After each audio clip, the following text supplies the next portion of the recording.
va bu yerda yo'lbars ovozini ko'tarib dedi: men ham siz bilan bir xil nasabdanman.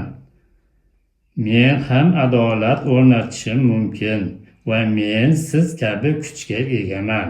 Bu ish men uchun to'g'ri ekanligiga ishonch hosil qiladi.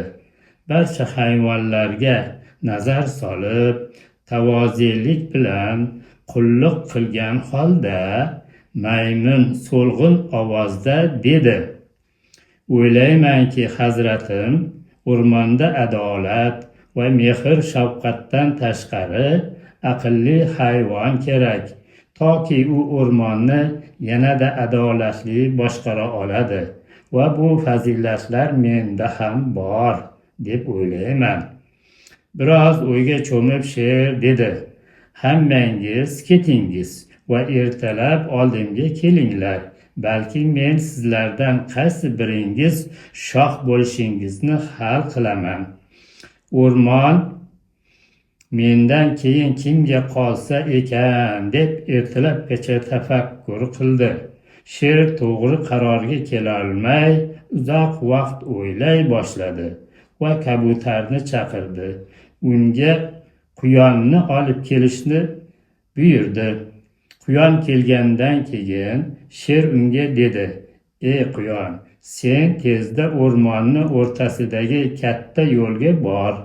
Oyoqlaringni pechak butalar orasiga qo'y va ko'rgan har bir hayvondan qutqaring deb yordam so'ra. Quyon dahshatga tushib, ajablanib, bu iltimosni bajarish uchun yo'lga tushdi. Ehtimol, u tez orada biladigan bir sir bordir. Ko'p o'tmay quyon sher o'z o'rniga 3 hayvondan kimni tanlashini bilib oladi. Sher ularga dedi: hammangiz o'rmonning eng chekkasidagi ulkan chinorga boringlar. Kim birinchi bo'lib oldimga kelsa, shaxsan men uning boshiga toj kiygizaman.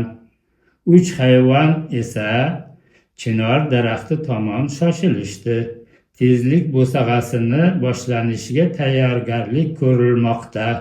Uning boshlanishini kabutar e'lon qildi. 3 ta hayvon juda tez yo'lga tushdi va qisqa vaqt o'tgach yo'lbars yetakchilik qildi. Undan keyin fil, keyin esa maymun.